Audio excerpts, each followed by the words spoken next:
Good morning, good afternoon, and good evening. Bonjour, mesdames et messieurs, and a special welcome to our friends in Chile joining today.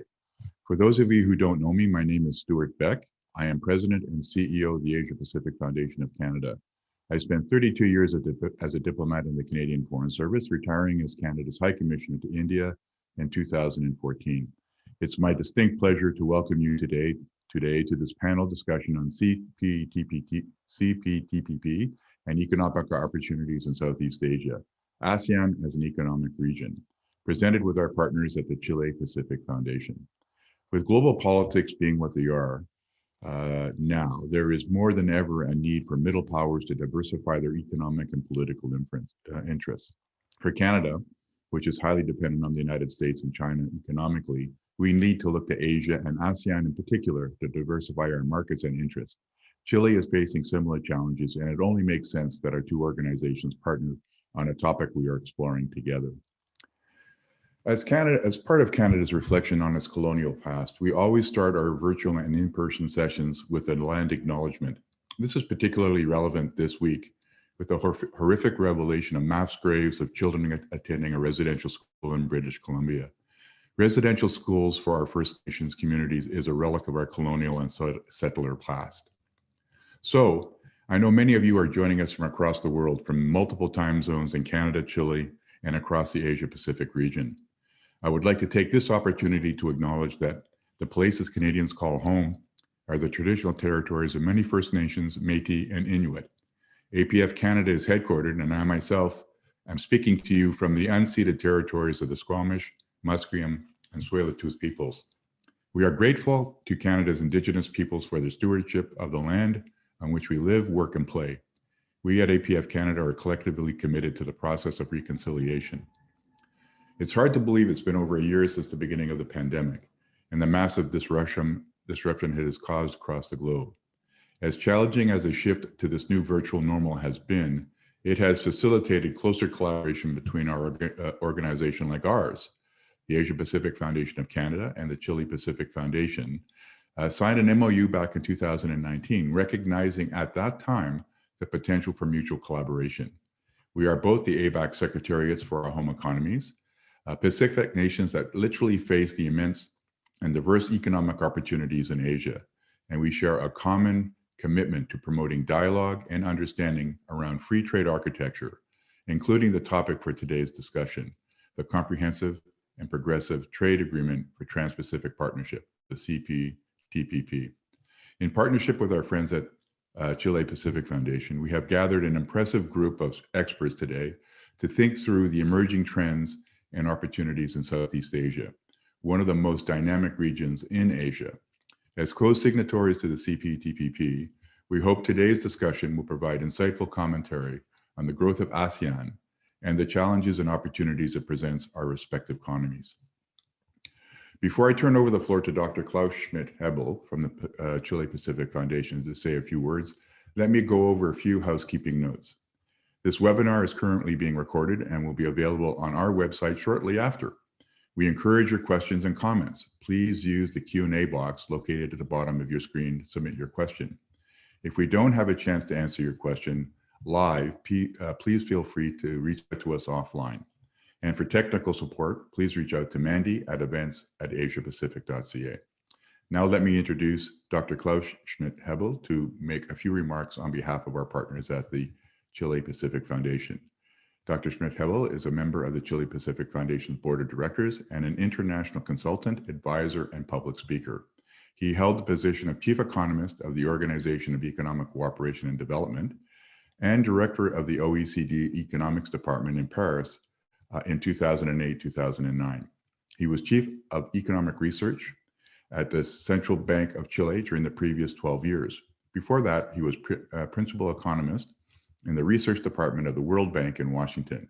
He has been Chairman of Chile's Advisory Fiscal Council, Chairman of the Financial Advisory Board of Chile's Sovereign Wealth Funds, General Director of Grupo de Publica Chile, President of the Chilean Economic Association, and President of the Monetary Club.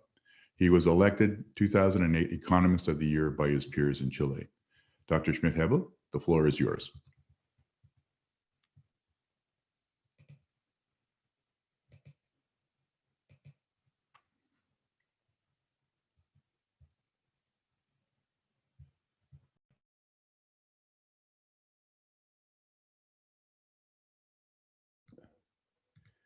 Thank you very much, Mr. Beck. Let me start again. I think now I've turned on the video and the voice. It is an enormous pleasure for me to participate in this outstanding panel discussion about CPTPP and economic opportunities in Southeast Asia, with a focus on ASEAN as an economic region. And certainly I am very happy that the partnership between the Asian Pacific Foundation of Canada and the Chile Pacific Foundation, of which I am a board member, is starting extremely well with this seminar. I'm also looking forward to the next two seminars which we are doing jointly.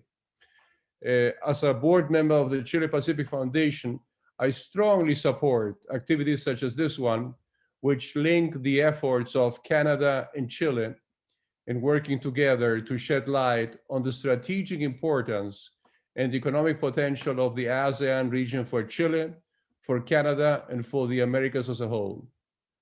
I'm very proud of the work carried out by the Chile Pacific Foundation to bring Chile and the Asia Pacific, also the Indo-Pacific region, closer to each other.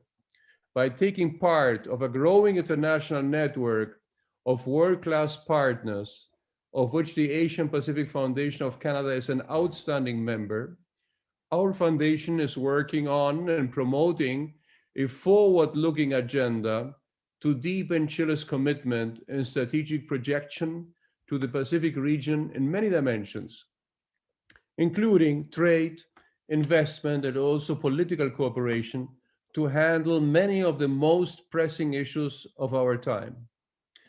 The Asia-Pacific and the Pacific region brings for us great opportunities to fuel much needed growth in our economies, most notably during the economic recovery phase of this terrible world pandemic. In this context, our growing partnership with the ASEAN region is a key component of our strategic integration to the Pacific Basin. It is reflected both in bilateral and multilateral economic integration agreements with ASEAN members and through our membership of CPTPP. Let me end finally with two remarks about Chile's commitment to CPTPP, which I think will be interesting to note for our Canadian friends. First, in reviewing the economic literature about the economic benefits for all 11 members of CPTPP, we have a figure which estimates that the long-term GDP level of all 11 members will, on average, be raised by 0.8%. 0.8 seems like a small number. It's a huge number. If every country gains 1% of its long-term GDP level, that's billions of dollars for all the citizens of the 11 members of CPTPP. In the case of Chile, the average gain is smaller. Why? Because we are an already very open economy. Specifically, we are more open than the average CPTPP member. And therefore, our increase in long-term GDP level is by quote unquote only 0.3%. Now, 0.3% still is a big number for Chile. It's something like 600 million or 700 million US dollars per year as simply a result of increased trade, increased investment, and other mechanisms of transmission by which we reap those benefits. Second, I would also like to mention a fact which is probably of interest to our Canadian friends, and which is the fact that there is an influential minority in Chile that is blocking parliamentary ratification of Chile's CPTPP 11 membership.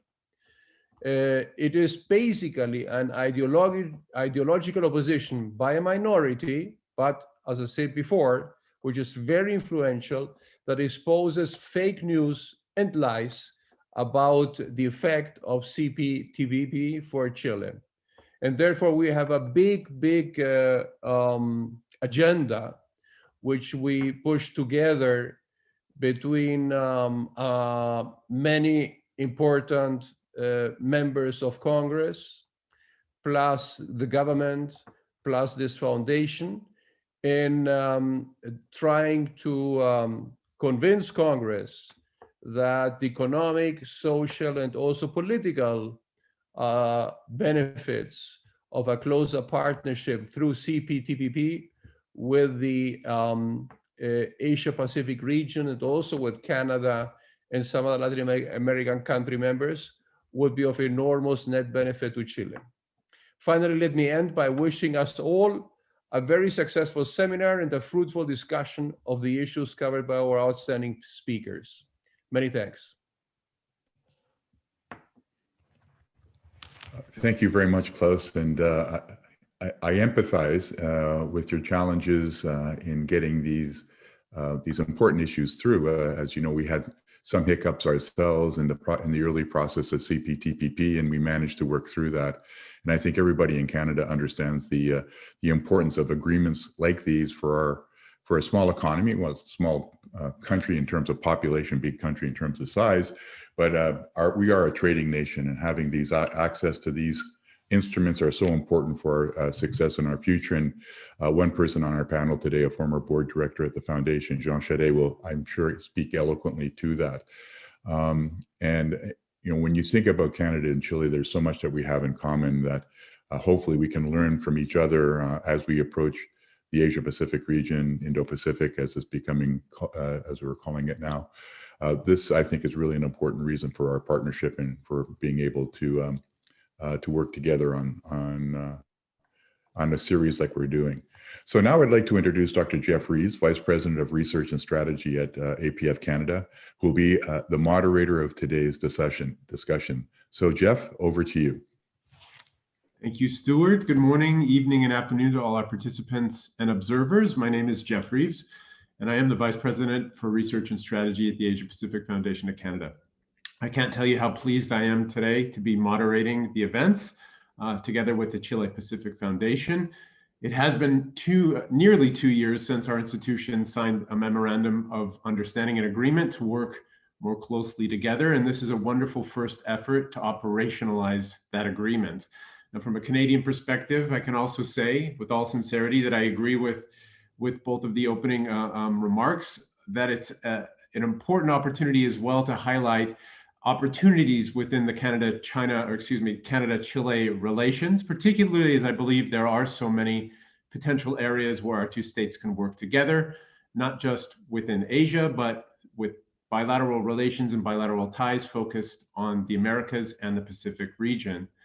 I hope today's event and those following it in the coming weeks and months will be the first of many. But on to the topic at hand, which undoubtedly needs more time for discussion, but which we'll nevertheless try to tackle in a way today that does it some justice. Now, we're lucky to that end to have a wonderful panel of speakers that we do today, each of who will approach Southeast Asia's political economy and issues including the CPTPP from a different perspective, and who together will provide us a comprehensive starting point for more informed discussion going forward. To start, we're very fortunate to have Dr. Jayant Menon from the Institute of Southeast Asian Studies at the Yusof Ishak Institute in Singapore. Dr. Menon will start our discussion today by commenting on Southeast Asia's regional economic architecture, providing us all with a valuable perspective from the Asian region. Following Dr. Menon, we have Dr. Grace Jaramillo from the School of Public Policy at the University of British Columbia. Dr. Jaramillo will build on Dr. Menon's comments to provide us with a Pacific viewpoint of Southeast Asia, with particular focus on Chile's role in the region and opportunities for greater economic integration and cooperation. And we'll round out our panel today with Mr. Jean Charest, Honorary Chair at the Canada-ASEAN Business Council and partner at McCarthy Tetrault. Mr. Charest will provide us with his thoughts on Canada's opportunities for engagement in Southeast Asia and with ASEAN, with a particular focus on economic diversification and the perspective on Canada's other economic relations within Asia and beyond the region. Now, following the panelists' remarks, I'll open the floor to questions and answers.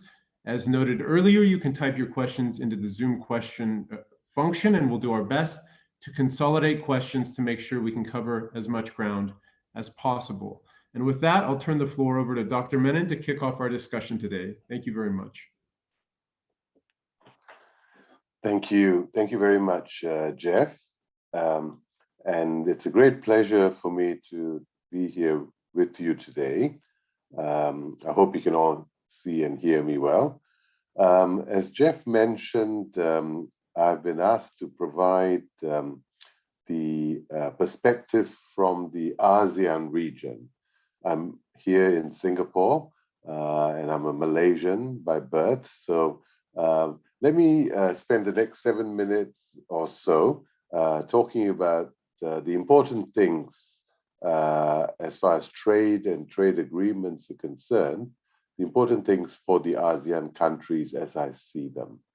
The two most important agreements for ASEAN, apart from their own, which is the ASEAN Economic Community, which they hope to realize by 2025, the two most important other agreements are the CPTPP, of course, but also RCEP, the Regional Comprehensive Economic Partnership, that was just signed at the end of last year, creating the world's largest FTA, in fact, the largest FTA in history. So I'll talk about both of these two agreements in the next few minutes, but I also want to mention at the outset that all members of ASEAN are also members of the WTO. And so that's an important factor. They are all active members, interested in the multilateral process. And many of them are also, in fact, most of them are also members of APEC. Right. And they've all been pursuing bilateral agreements quite aggressively, some of them deeper than others. Singapore in particular has been pursuing a lot of quite modern, deep agreements. The agreement on digital trade is one I'm sure they're all familiar with, since Chile is a member and Canada might also be part of it. So the bilateral agreements are also very much a feature of the landscape of the ASEAN region. But let me talk about the two big agreements, starting with the CPTPP, and of course, reminding us that it was signed in March of 2018 in Santiago, of course, and entered into force quite soon after, by the end of 2018. When we had 6 countries ratify it. Of course, Chile hasn't ratified it yet, and neither has Malaysia and a couple of others. But RCEP, on the other hand, was more recently signed at the end of last year, and actually came at a time when we were still struggling with the pandemic, of course. So it sent a very important signal that in the most difficult of times, a group of, an all-Asian affair, a group of countries in this region could come together and conclude the world's biggest FTA. Of course, the RCEP and CPTPP are very different agreements. They're less different now because the TPP became the CPTPP. So with that transition, which involved 22 provisions of the original TPP being either suspended or revised, we have a much more diluted agreement, and I think a much better agreement. I wasn't a fan of the original TPP, with especially its intellectual property provisions and biologics and so on, which I think was very unfair to developing countries. But I think the CPTPP is a much more friendly agreement to a broader constituency. So it's a lot less dissimilar, but still the differences with RCEP are quite stark. The CPTPP is obviously much more ambitious. It deals with more WTO plus issues. I mentioned the digital trade issue already. That's a critical element. RCEP deals with more traditional market access issues and is more regional, unlike the CPTPP, which is spread quite disparately around the world, especially now that we hear that the UK might join. But RCEP is also designed to consolidate the supply chains in this region. The approach that RCEP has taken is to basically leave no stone unturned. It has 20 chapters, which covers a very wide range of issues, but the depth is left to the countries to then negotiate as they move forward in implementing the agreement. So we still don't know, but it's unlikely to be as deep as the CPTPP, but it's open. It really will depend on how member countries use it to pursue national reforms. And the jury is still out in that regard. But I think for ASEAN, the most important thing when it comes to both these agreements is that they remain open and outward looking. ASEAN is a small region caught in the middle of giants on both sides, and importantly, very engaged with the global economy. They cannot sustain themselves by looking inward. They have to keep the doors open. ASEAN has done that with its own agreements, and both RCEP and CPTPP will be of greatest value to them, and in fact to the world, if they remain open to new members and outward looking, in the sense that accords are multilateralized. So this is particularly important now that we are still recovering from a rules-based trading system that's been in chaos, especially during the Trump administration, where the WTO was significantly weakened.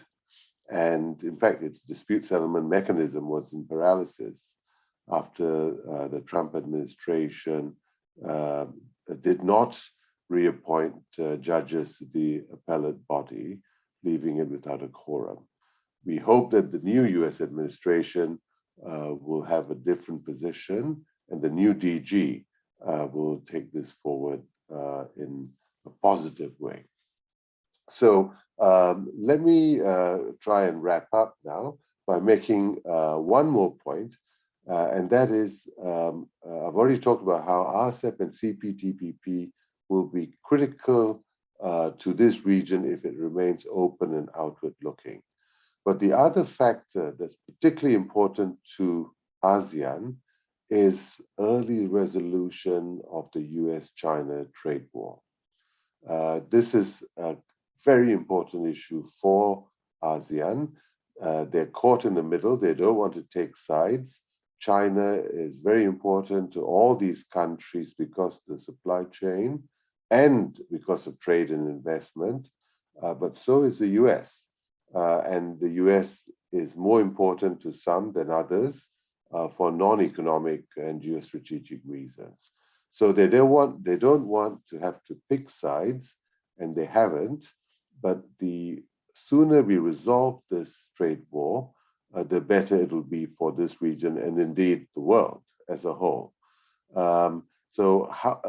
If we can find a way in which we can bring these two warring partners together, either through a CPTPP, RCEP union, or an expansion, or an altogether new agreement like the APEX FTAP, Free Trade Area of the Asia Pacific, I think then the interests of ASEAN, as well as the world, would be best served.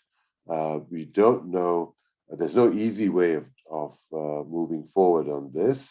but it's important that we try and resolve the trade war, and as much as possible, if these agreements can play a role in moving us in that direction, I think ASEAN especially, but the world as a whole, will be made much better off. So I think, I'm sorry I've taken a bit more time than I planned, but with that, let me stop there, Jeff, and turn it back to you. I look forward to the questions later on. Thank you. Thank you, Dr. Menon. What an excellent overview of the regional trade and economic architecture with that focus on ASEAN. Dr. Jaramillo, I wonder if you could pick up from there and describe a little bit the view from Chile and perhaps from with respect to the Pacific Alliance, or whatever other points you'd like to expand on. For sure. I want to first thank the Asia Pacific Foundation of Canada and Fundación Chilena del Pacífico for inviting me to this forum. And I will complement Dr. Menon's comprehensive explanation of ASEAN architecture with a brief overview of what is going on the east side of the Pacific. This is the Western Hemisphere. I think the Western Hemisphere has been abundant in early projects of regionalism, focused mainly in the past in import substitution industrialization. However, in the 1990s, it brought the most radical liberalization efforts in the region. NAFTA, for example, was the first trade agreement signed in the world under the premise of lowering all trade barriers and to create a free market area by 1994. So the domino effect soon became pervasive in the region. Chile followed immediately and became the most daring negotiator of FTAs in the world, besides the United States. Now, with the exception of Ecuador, all Latin American countries with shores to the Pacific have signed FTAs with the US, with the European Union, and the European Free Trade Area at the very least. 3 of them have also signed the Trans-Pacific Partnership, better known in Canada as the CPTPP, Mexico, Chile, and Peru. Having said that, I have 3 points to make about the Latin America side of the Pacific Rim when it comes to trade and integration into the Asia-Pacific area. First, by far the most daring and organized attempts to engage with the Asia-Pacific region comes from Chile. Chile has been at the vanguard of this effort from the early 90s, as I said, and by now it has mastered the art of playing against all odds when it comes to trade liberalization, even being the first country in Latin America to negotiate an FTA with China, and one of the founding members of what will become the Trans-Pacific Partnership, along with Brunei, New Zealand, and Singapore. However, only Mexico had ratified the treaty so far, and the ratification remains pending in Chile and Peru. It is just unthinkable to have Chile somehow withdraw from one of its most remarkable achievements, the CPTPP, which was designed to create and expand value chains. And that is usually my go-to point when it comes to the CPTPP, because it also elevates the rules of the game when it comes to trade, liberalization, and facilitation. We all in Canada hope that Chile can ratify the CPTPP just to deepen its commitment with trade openness within the APEC economies. My second point is that Peru, along with Mexico and Colombia, founded the Pacific Alliance in 2011 to create a partnership of an already open trading economies to enhance its leverage exporting outside the region to countries such as China, India, and for sure the ASEAN economies, besides other larger partners like Australia and New Zealand. So the Pacific Alliance have thrived in creating economies of scale, boost investment, participating in international negotiations, trade fairs, trade facilitation, projects, and all under the APEC umbrella. In my opinion, the most important achievement of the Pacific Alliance was and still is this deep network of business alliances and councils that allows economic coordination and have enhanced regional supply chains and business partnerships along the way. Notwithstanding, there are problems. The Pacific Alliance as a bloc has stalled and it's reached its peak in terms of business alliances and trade liberalization efforts, first because of the Trump administration pressure over NAFTA that shifted Mexico's international trade interests into salvaging the relationship with its main commercial partner, for sure. All other partnerships, including the CPTPP and the Pacific Alliance, took a backseat. Then multiple and complex political crises across the region but forced the bloc to slow down its pace of reforms and projects of regional convergence. Since the Pacific Alliance has not a set of formal agencies to run its business, it heavily depends on ministers of trade, foreign services, national business councils to advance their goals. And it's fair to say that the future of the CPTPP, as much of the Pacific Alliance is on the line, or at least will face a crucial test after the Chilean, Peruvian, and Colombian presidential elections that will take place between this year and 2022. Even more, the Constitutional Assembly in Chile will also be determinant in the way Chile deals with trade liberalization and foreign direct investment. Issues such as labor and environmental reforms are at the forefront as much as equity and social justice. My last point is about Canada, which has been an enthusiastic partner of the CPTPP and was among the first economies to negotiate an FTA with Chile in the 1990s. Even without the Chilean ratification, trading goods from Canada to Chile has grown the most among the CPTPP Latin American partners, with around 60% annual growth, has diminished for sure since 2009, mainly because of the US-China trade war and the pandemic, but is important nonetheless. What is more, Canada is an enthusiastic investor in Chile, especially in extractive industries.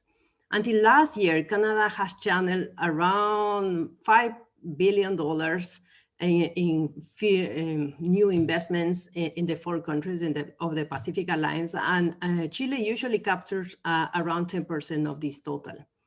In addition, Canada was among the first countries to ask what will become an associated partner of the Pacific Alliance and is negotiating a free trade agreement with the bloc. Until the beginning of the pandemic, we have around 8 rounds of negotiation and a favorable opinion of the Canadian Parliament to this agreement, enthusiastic collaboration among many stakeholders, investors, and civil society organizations alike. So this background allows me, about Chile and the Pacific Alliance partners, allows me to present this full circle conclusion about the significance of these regional initiatives to advance cooperation with ASEAN and the Asia-Pacific economies as a whole.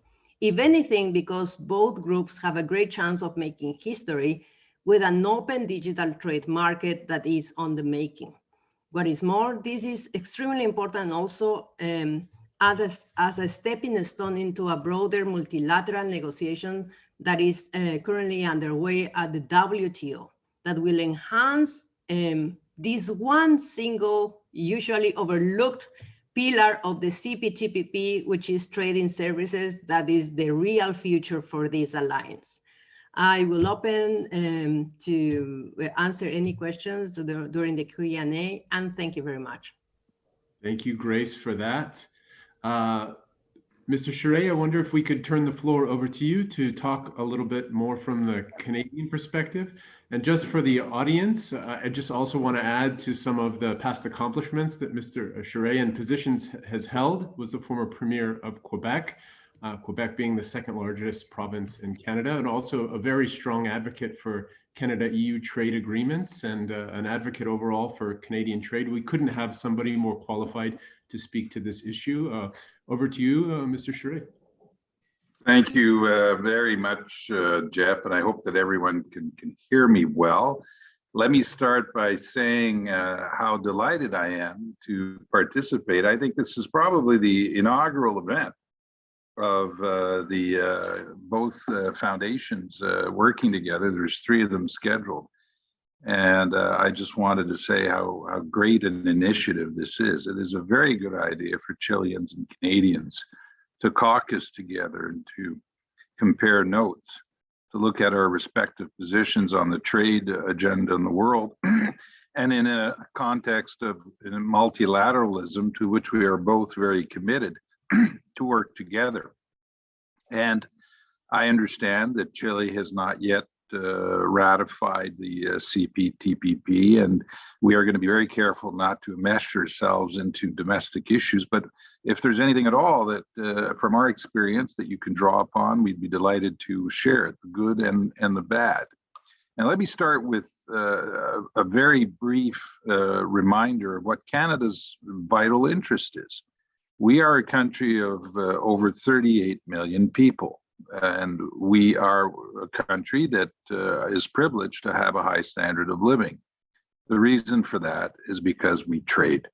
We are also one of the most trade-dependent countries in the world. Our trade has a few characteristics.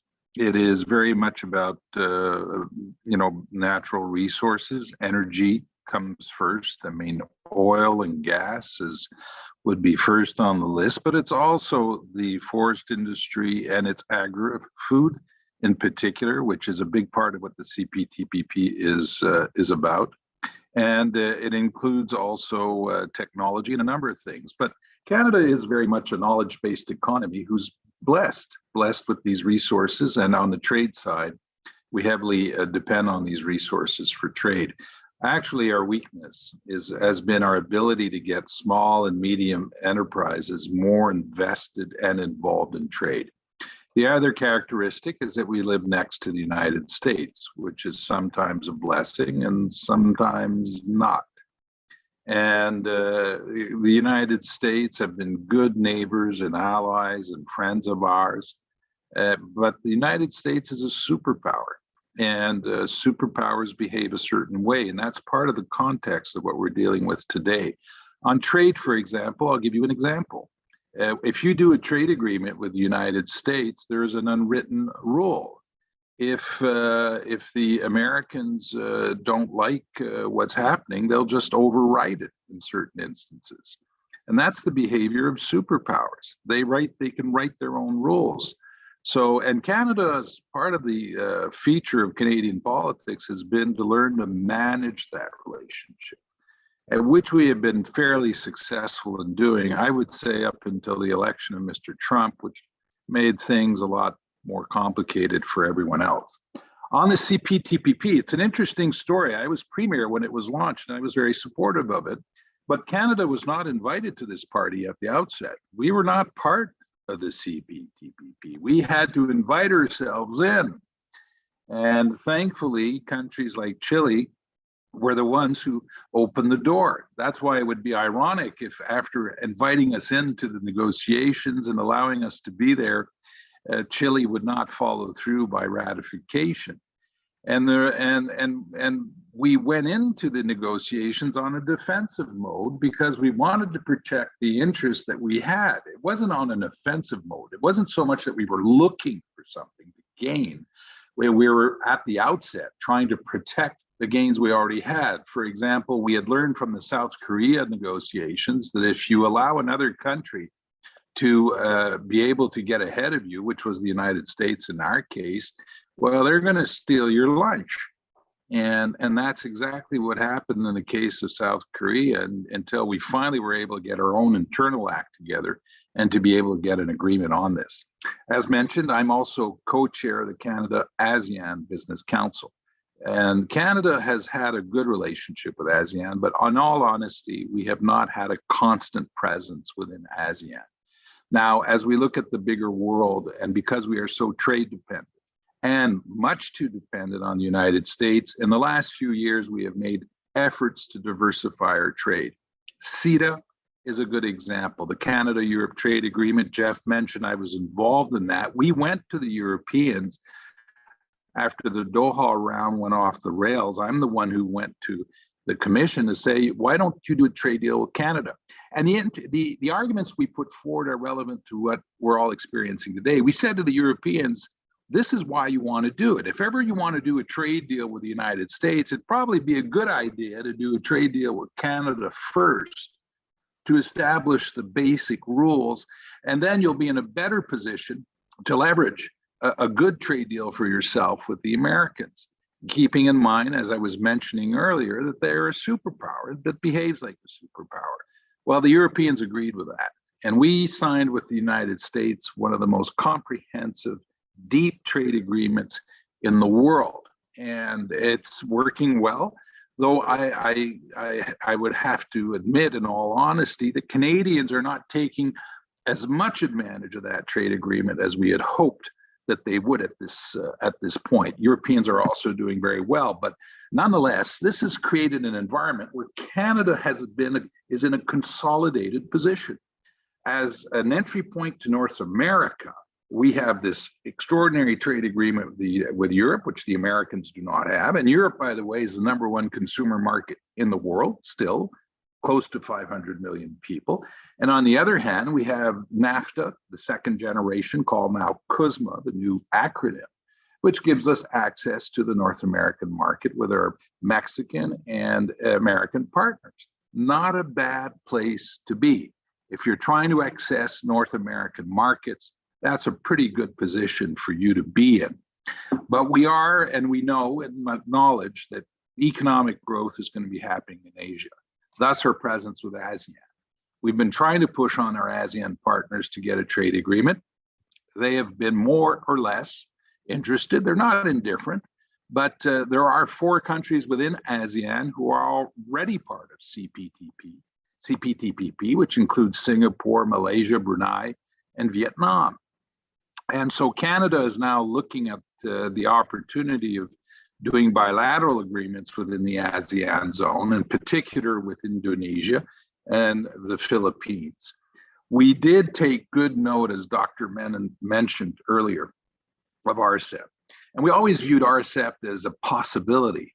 And RCEP, in all frankness, doesn't have the depth of CETA or CPTPP, but we should not underestimate how much it will install within the region a logic of trade, of cooperation. And there are, very strong geopolitical consequences to RCEP that all of us must take into account. So as we look at the bigger picture and we look to the future, we're dependent on trade. We acknowledge, by the way, that trade has been the extraordinary locomotive of economic growth, of wealth creation in the world since the 1980s, all the way up to the financial and economic recession of 2008. It has pulled hundreds of millions of people out of poverty. And one of the hard lessons that Canada has learned from our own internal debates is that on issues like the environment, jobs, job security, transition, and training, these are very much issues that are the domestic responsibility of each country. And Canada very jealously preserves and protects its sovereignty in regards to its ability to act on sanitary issues, health issues, education, and protecting its natural environment. And we are on the forefront of that. We would, we can certainly understand why a number of people would ask questions about these trade agreements. But in the end, if we want to create wealth and prosperity, if we want to encourage a world that is based on multilateralism, we believe that this is the kind of trade agreement that all of us should be signing on to. And hopefully, as time goes by, the American administration will look at CPTPP differently, as the Obama administration did, as also as a very much a strategic pivot towards Asia.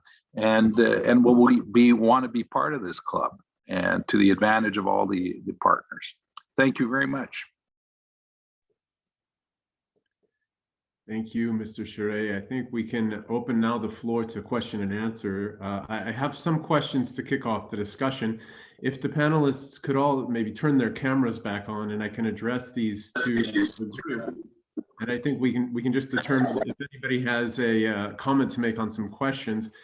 I've had a number come through the chat box that have been focused on environmental and sustainable kind of green industry and that component of trade within ASEAN, within the CPTPP in particular.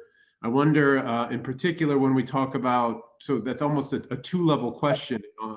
In one hand, it's looking about how can we use CPTPP and ASEAN and engagement through these FTAs in order to advance environmental sustainability and address climate change within the Asia Pacific region. And on the other hand, how do we communicate to a domestic audience that are concerned that ratification or involvement in these multilateral FTAs could have a negative effect on domestic level environmental issues, particularly with respect to natural resource extraction and exploitation?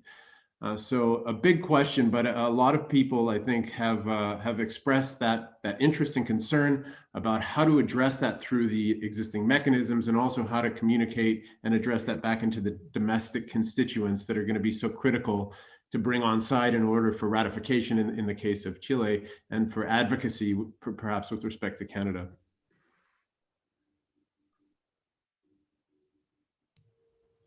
Do I jump in? Sure, go for it, Grace.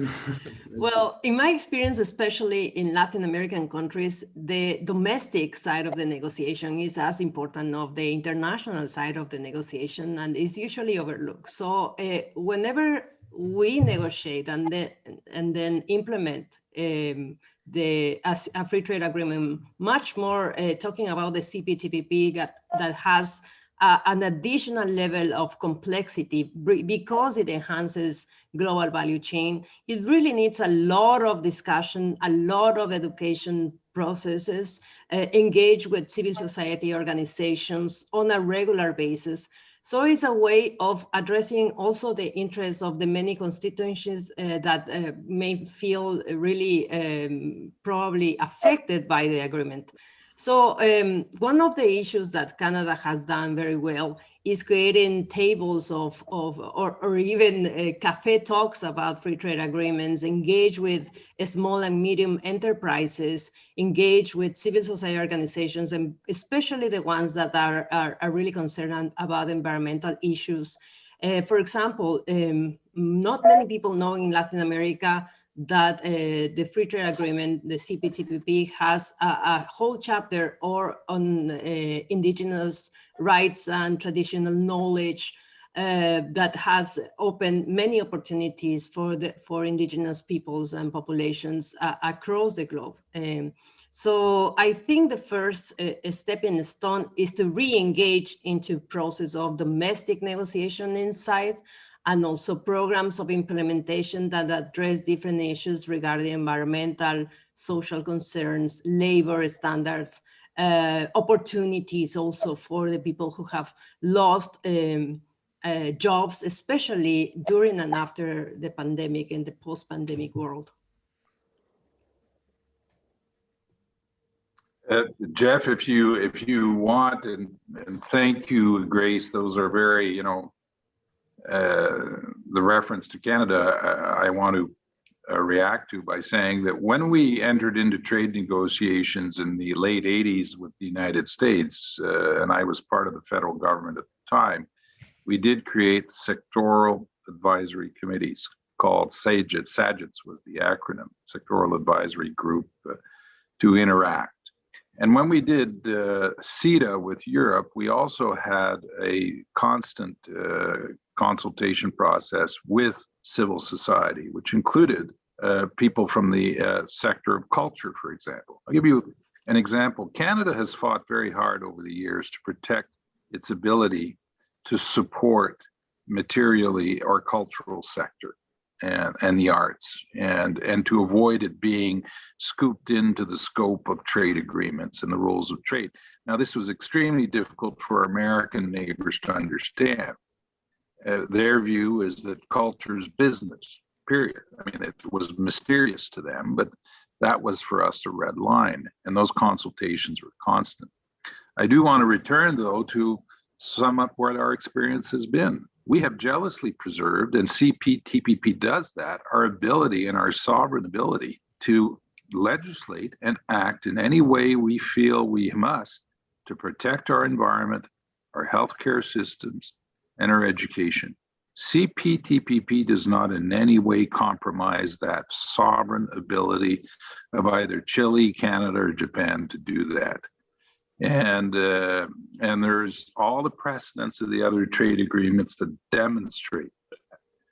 Now, I think that's how you communicate that. I'm not sure in the Chilean environment, but certainly Canada, I can speak to Canada's experience, and And that's why the trade agreements have had some wide support here. On climate, it's a good example. There's more and more countries like France or Europe who are saying we're not going to enter into trade agreements with countries or regions who do not subscribe and support the Paris Climate Accord. And now, is that a good or a bad idea? Trade negotiators may have another view of mixing both, but politically, that's what's happening right now in the world. So I'm fairly bullish. I think the trade should happen. It allows prosperity and it allows us more money to protect our environment. Could I just add a little bit to what's, I think most of the points have already been made, but I think, as Jean was just saying, at the end of the day, it'll be national policies and regulations that will have to safeguard, countries, the environment from the consequences of these sort of trade promoting agreements that we engage in. The agreements themselves are not going to be able to do very much in pushing forward that agenda and protecting the environment. There's some of it in some of the more deeper bilateral agreements. The environment chapters are quite sophisticated, but still, I think it's basically guarding against the consequences of these agreements and protecting your environment while you pursue, prosperity through trade and investment as a result of liberalization through these agreements. And then you've got global initiatives. That's where you actually go and negotiate, sort of carbon reductions and so on. But one point I'd like to make is there is this potential, say, to try and harmonize rules over time as you mature in our negotiations to avoid, this race to the bottom and trying to attract, dirty industries, into your country by competing and sort of, weakening environmental protection. If you can sort of set standards that all countries, all members of an agreement have to comply with, then you can avoid this the bottom, which will involve, dirty industries migrating to countries with the lowest sort of protections. And potentially these regional agreements can play a role in limiting that. Schmidt-Hebel, I see your hand is up. Thank you. Yes, let me bring in our experience in the case of Chile. Let me start with environment. Number one, I'm personally and academically and professionally convinced that the environmental challenge and the environmental unsustainability, and including but not excluding other components, including climate change, is the number one challenge for humanity, for the present, the future, and the long-term survival of humanity. Having said that, I think that trade agreements are not the most efficient way to cope with environmental unsustainability. There are many other ways to cope with it. In the case of Chile, Chile was one of the first countries in the world that committed to zero emissions of CO2 or CO2 equivalents by 2050. In preparation, this commitment is now 2.5 years old. This was in preparation of Chile hosting COP25 in Santiago in 2019, which had to be moved to another country in Europe because of our political tensions in late 2019. But Chile is very committed, and it's very much on the path of attaining over the medium and long term a greener economy. Up to now, 25% of our energy production is based on clean or green resources, mostly solar and wind energy. We will be very close to 50% toward the end of this decade. And this is in parallel to many other commitments of the government and of subsequent governments which will follow this policy to achieve in 2050 zero net emissions. Having said that, let me also underscore something which Jean and Grace and Jeff and Stuart mentioned also from the perspective of Canada, which is the fact that CPTPP takes care of the rights of indigenous peoples. It takes care of environmental standards, and in no way, no dimension, it inhibits the sovereignty of parliament, of legislators, to introduce future laws that may set higher standards than those which currently exist in Chile or in any other member of CPTPP. All these facts are systematically denied by a very small group of NGOs in Chile and a small group of legislators who are convinced by these NGOs that CPTPP infringes on the sovereignty of the legislator, that it adds to environmental unsustainability and other issues which they criticize. Our Undersecretary of International Relations, its acronym is SUBRE in Spanish, has issued a very extensive document in which the Undersecretary takes care of each and every critical point raised by the opposition to CPTPP in Chile. When this document was launched, it was widely distributed, and none of the people and organizations that criticized had an answer to this document issued by our Undersecretary of International Relations.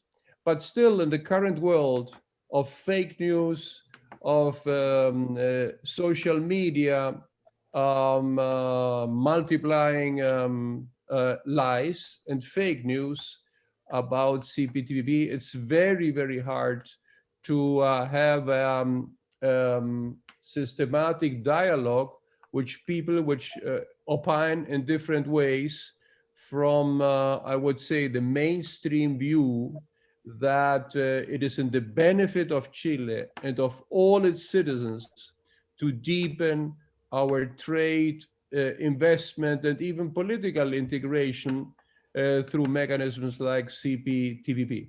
And so I would very much like to learn, I'm learning now through your interventions, I would very much like to learn how you did in Canada through these meetings with citizens, through rational discussion and exchange of opinion, to number one, to face the groups who think differently, and then to discuss with them based on the facts of what is in and what is not in the commitments by CPTPP. And I'm sure that beyond this very useful panel, we will find ways so that we can learn from you how we could do it better.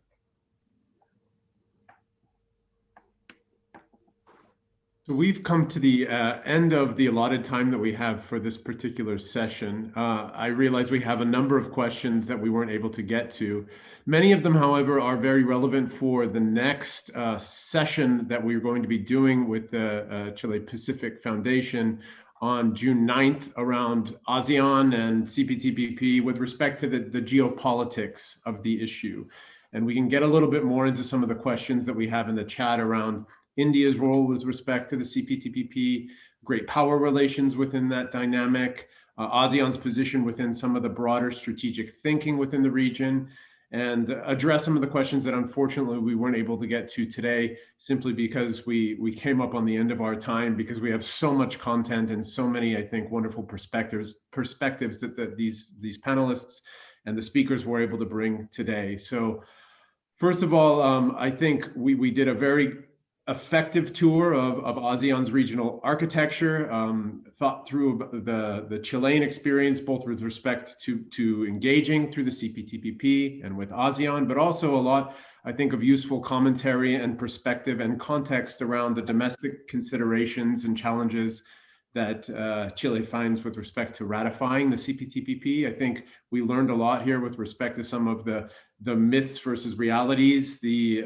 importance about educating the public, the mechanisms that the Chilean government has put into place to address some of these issues. I think that was incredibly informative and very helpful for us to think about how to move these opportunities forward in a way that benefit broadly Chilean trade engagement in the ASEAN region. And I think we similarly looked at Canada to think through how it can engage more effectively in the region, how it can also think about diversifying its trade through engagement with ASEAN, and in particular, moving away from some of the dependencies we have on existing bilateral trade relationships, particularly with the United States. All of these things, I think, were very informative. Thank you to all the speakers for being part of the discussion today, and the panelists for taking time out of your busy schedule, and indeed, in some instances, late night and early morning. Do please tune in again to our June 9th ASEAN discussion around geopolitics. We will get to many of the questions that were raised today that unfortunately we weren't able to address. But thank you to the Chile Pacific Foundation for your partnership, and thank you on behalf of the Asia Pacific Foundation of Canada for attending today, and we look forward to continuing this conversation going forward with our next two jointly hosted events. So with that, I'll conclude my discussion, and Stuart, if you'd like to say anything, or we can conclude. No, I just want to say my thanks as well to all the panelists. I think it was really a very interesting and thoughtful conversation. I think we both can learn from each other, and I think that's critical. So thanks individually to each of the panelists, and it's very heartening to see how we can take something like this and move it to the next level at the next session. So again, thanks to all those attending, and thank you to the panelists.